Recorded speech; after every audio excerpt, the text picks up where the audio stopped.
Bonjour et bienvenue sur ce nouvel épisode où aujourd'hui on va interviewer un stagiaire de l'Académie de haute performance. C'est-à-dire qu'on va interviewer quelqu'un qui fait le parcours technicien dépolarisation, donc qui est en train d'apprendre la technique de dépolarisation pour pouvoir la transmettre. Donc vous verrez justement comment c'était avant la dépolarisation et comment c'est maintenant en plein dans le parcours ou juste à la fin du parcours. Donc restez attentifs, on attaque maintenant.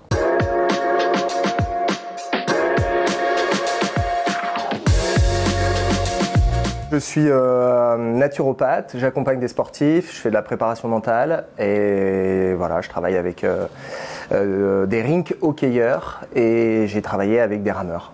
Ok, donc tu as travaillé avec des sportifs de haut niveau aussi Ouais, des sportifs dont certains ont participé à des championnats du monde, sont sélectionnés par leur équipe nationale du coup. Ouais. Et puis d'autres voilà, qui ont juste envie par exemple de faire une partie du TMB. Ah, super. Et voilà, et là c'était plutôt dans la partie alimentation, partie plutôt suivi naturaux. Ouais. Mais si ça peut aller vers la préparation mentale, c'est pas mal non plus. Qu'est-ce qui t'a amené justement toi vers l'Académie de haute performance ? Moi je vous connais depuis 2020, fin 2020. Et j'avais eu un premier entretien avec une personne de ton équipe, ouais, de l'époque peut-être. Voilà, en fait, ce qui m'intéressait, c'était de faire de la préparation mentale, parce que moi, je suis moi-même sportif. J'ai vécu des choses qui m'ont fait arrêter le sport, parce que émotionnellement, ça a été très fort, et du coup, je ne l'ai pas du tout géré. J'étais jeune, je n'avais pas du tout les outils, je n'étais pas du tout accompagné. Et donc, je me suis éloigné du sport, et en fait... Tu faisais quel sport ? Cyclisme. Cyclisme, ok, ouais. Et en fait, je me suis dit, en fait, les jeunes, ils ont sûrement besoin d'aide, même maintenant. À l'époque, la réflexion était plutôt autour de 2016, et puis ça a avancé jusqu'en 2020-2021. Ok. Et voilà, et c'est comme ça que je vous ai découvert, parce qu'au début, j'ai pensé préparation mentale, et puis finalement, j'ai préféré faire de la naturopathie d'abord. Ouais, donc tu faisais grosse formation de 3 ans, c'est ça ? Ouais, ça a été long, une grosse formation sur effectivement 3 ans en week-end, donc à côté de la vie, de famille et du boulot. Et du boulot. À côté, tu travailles dans quoi ? Je travaille dans l'événementiel. Ok. Ouais, B2B. B2B ? Ok, et donc tu as fait les 3 ans de naturo, et à quel moment tu es revenu vers l'Académie de haute performance ? À un moment où là j'étais en train de construire un mémoire autour de la préparation mentale des sportifs en naturopathie. Ok. Et donc là je travaillais avec des sportifs, avec des équipes, avec une équipe des sportifs. Et là en fait au fur et à mesure de mes expériences je me suis rendu compte qu'il y a des choses que j'obtenais pas, ou en tout cas j'avais un moment, je pouvais pas aller plus loin parce qu'en fait j'avais pas les ressources, les outils nécessaires. Et j'ai repensé à vous, le hasard fait que je me suis retrouvé avec une nouvelle pub sur Facebook, j'ai dû cliquer sur quelque chose, et là je me suis dit tiens en fait, voilà, ça m'a refait un tilt, et finalement là je vous ai appelé, re-appelé, là je suis tombé sur, maintenant je me souviens de son prénom, sur Julien, que je vais rencontrer tout à l'heure. Qui sera avec nous ce week-end, exactement. Et puis finalement, j'ai switché et j'ai décidé de me lancer. Ouais, comment ça s'est passé cet appel, ce premier appel justement avec Julien qui est là pour conseiller ? Ça s'est bien passé, pour moi ça a été un peu challengeant. Alors ça s'est très bien passé, mais ouais, moi ça a été challengeant parce que j'avais plein de barrières. Ok, ouais. Et du coup,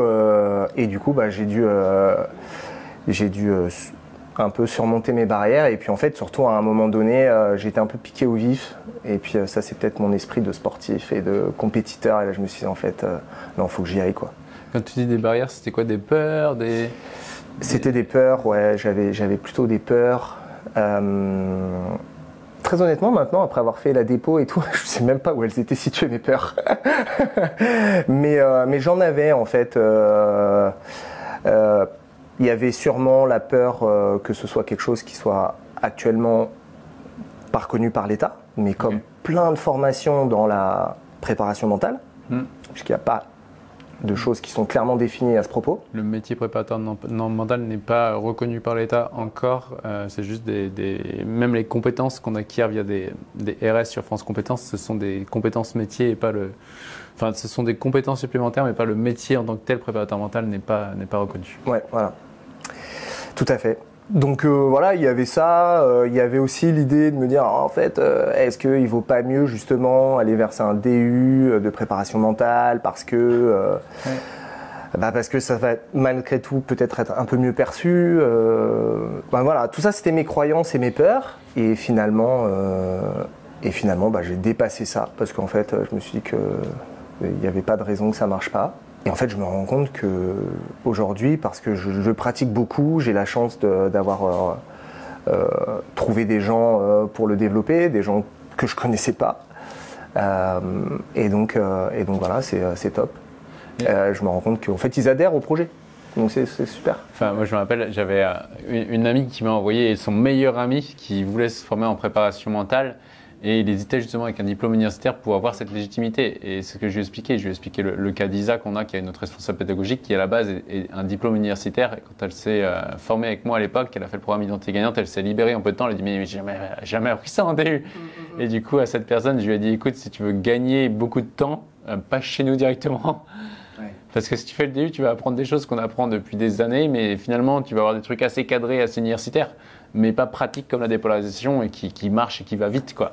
Donc, pour aller un petit peu dans ton sens, c'est qu'en fait, dans le cadre de la naturopathie, je me suis rendu compte, parce que j'ai beaucoup lu sur le sujet, et dans toutes les lectures, ce que je me suis rendu compte, c'est qu'en fait, tous les outils, je les avais. De la relaxation, de la sophro, des respirations, etc. Et tout ça, en fait, vu que la naturopathie, on travaille sur l'alimentation, la gestion psycho-émotionnelle et l'activité physique en priorité, en fait, tous les outils où il y a un recentrage sur soi-même, je les avais. Je les pratiquais d'ailleurs avec ces sportifs. Et en fait, malgré tout, déjà, il y en a, les outils, ils n'ont pas envie d'y adhérer. Ça peut être contraignant, etc. C'est des routines qu'il faut mettre en place. Mais la routine, est-ce qu'on a le temps dans son emploi du temps de mettre cette routine? C'est pas toujours simple. Il y a la vie de famille parfois. Finalement, ce qu'offre la dépolarisation, c'est que c'est 5 séances, 6 séances. Et en fait, on va droit au but. C'est clair. Et on va chercher le problème, un de nos problèmes. Et c'est ça qui est top pour le régler et pour avancer sur la suite de notre vie. Et du coup, toi, pour l'avoir vécu d'abord en tant que coaché par Identité Gagnante d'abord, et ensuite sur le parti, déjà de l'avoir vécu sur toi, qu'est-ce que ça a changé pour toi? Qu'est-ce que ça t'a apporté? Pas mal de sérénité dans la projection sur ma vie professionnelle. Okay. C'est-à-dire que, en fait, moi, j'étais en pleine reconversion. Enfin, j'y suis toujours d'ailleurs. Et donc j'ai aussi plein de peurs sur ma reconversion, sur la suite, etc. Sur parfois l'obligation de combiner 2 emplois pour pouvoir remplir le frigo simplement. et voilà, tout ça, il y avait des peurs, il y avait aussi le fait que j'ai fait des études supérieures et qu'à un moment donné, j'avais pas envie de retourner vers quelque chose qui me semblait être un métier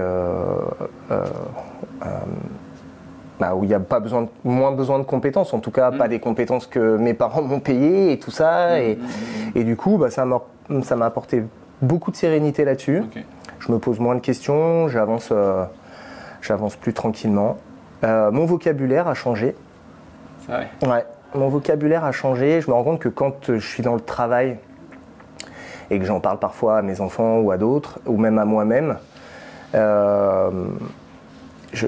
très clairement, je suis dans j'ai envie, j'ai besoin, et je suis plus du tout dans faut que je fasse, je dois faire ci, je dois faire ça, c'est la contrainte. Non, aujourd'hui, quand je dois faire quelque chose, c'est faire une machine, c'est passer le balai, c'est voilà, faire à manger, même si j'aime ça, mais de temps en temps, c'est faut que je fasse à manger. Mais pour le reste, je suis vraiment beaucoup plus cool. Et beaucoup plus dans le plaisir de faire et le relâchement, quoi. Ouais, top. Et là, du coup, maintenant, tu as attaqué. Quand est-ce que tu as attaqué la formation? T'es de quelle session? Moi, j'ai attaqué Tech Dépôt ou Identité Gagnante. En dépolarisation, ouais. Donc, moi, je suis la promo de septembre. Et donc, la partie Identité Gagnante, je l'ai faite avant les vacances, les grandes vacances, les dernières grandes vacances. Ce qui était intéressant, c'est que donc, j'ai fini mi-juin la partie Identité Gagnante. Et en fait, après, j'ai pas du tout pensé à ce qui m'était arrivé. J'ai vraiment laissé couler. Il y avait aussi beaucoup de pression à ce moment-là sur mon avenir, bref, des trucs sur la vie de famille. Ouais. Et c'est vraiment après les vacances où là, quand je me suis remis dans la dynamique de travail, où j'ai senti que tout avait changé. D'ailleurs, assez naturellement, je me suis mis à chercher du boulot dans des trucs où avant, j'avais du mal à me dire, en fait, faut que je retourne, faut que je fasse des boulots que je faisais quand j'étais étudiant. Donc c'est un côté un peu régressif quelque part et qui n'est pas toujours facile à accepter. Voilà, là c'était clairement accepté. Okay. Et voilà, j'y suis allé à fond. Et du coup, alors après, sur la partie de formation, tu as fait la première séance, du coup, la première journée en septembre, c'est ça? Je fais la première journée en septembre, oui. Donc, on vous demande de coacher directement pour qu'on puisse regarder ensuite vos vidéos. Est-ce que tu as commencé depuis Oui, en fait, c'est assez marrant parce que du coup, avec quelque part mon réseau d'anciens élèves de naturopathie, etc., je les ai un peu sollicités. D'ailleurs, c'est assez drôle parce que tous les gens que j'accompagne, c'est ceux avec qui j'avais le moins de conversations entre midi et deux, de conversations profondes, etc. C'était plutôt superficiel. J'étais très peu avec ces personnes-là, et c'est pourtant elles que j'ai réussi à convaincre, qui sont venues et qui aujourd'hui suivent le processus, parce que clairement, moi c'était on va faire tout le processus ensemble. Donc, et j'ai commencé quasi tout de suite, et puis avec 4 personnes, 3 personnes, et puis après j'ai été chercher des personnes sur d'autres réseaux. Et je suis un Belge, par exemple. C'est marrant, une personne que je connaissais pas du tout, et c'est super intéressant, c'est agréable. Et ouais, du coup, est-ce que tu vois déjà que tu commences à avoir des résultats rapidement? Oui. J'ai eu une belle, quelque part, un beau retour. Par exemple, cette personne qui est en Belgique, ce monsieur. Qui me dit c'était vraiment intense, les 3 heures ont été très intenses, 3h30 d'ailleurs ça a duré, la première, ça a été intense, et c'est vrai que c'est quelqu'un que j'ai dû vraiment suivre et accompagner pour aller chercher les bénéfices, les inconvénients des situations. Et donc à la fin il a vraiment joué le jeu, il en pouvait plus. Et il m'a dit j'étais cuit en fait. Et je lui avais dit laisse infuser, laisse couler, et pose pas trop de questions. Et il m'a dit pendant plusieurs jours à la suite, je me suis vraiment senti bouleversé, perturbé. Ouais, la première séance souvent. Voilà. Et en fait, il m'a dit d'un coup, il y a quelque chose qui est vraiment tombé. Quelques jours après, vraiment, je me suis senti beaucoup plus léger. Okay. Et vraiment, je sens que c'est quelqu'un. Je sens que c'est quelqu'un. On est vraiment dans l'échange, vraiment dans le partage. Et la façon dont j'ai ressenti son témoignage, c'est vraiment. Je m'y attendais pas, quoi. Ok. Ouais. Cool. C'est super. C'est super. C'est chouette, et puis ça met en confiance une fois qu'on l'a fait 1 fois, 2 fois, 3 fois. Oui, tout à fait. Alors il y a des moments où j'ai pas ces retours-là, mais c'est comme ça. Voilà, ça veut pas dire qu'il n'y a pas quelque chose qui a joué ou qui jouera plus tard. Ouais. C'est juste que il y a des gens aussi qui témoignent peut-être moins. Oui, exactement. Et puis après, nous on fait ce qu'on a à faire avec les gens. Après, ils sont libres de faire ça, mais voilà. Et ce qui est intéressant, c'est d'avoir ce process, et ça te fait quoi, toi, en tant que préparateur mental, coach, d'avoir ce process du coup qui est clé en main pour accompagner? Je crois qu'il y a quelque chose de rassurant, en fait. dans la méthode, parce que c'est vrai que parfois il y a des gens qui ont on est tous sûrement un peu pareils, mais en fait quand on commence à se livrer, ils se livrent. Et c'est pas toujours simple de les arrêter dans un cadre où on doit quand même rester dans le non-jugement, dans la bienveillance, etc. pour accompagner les gens.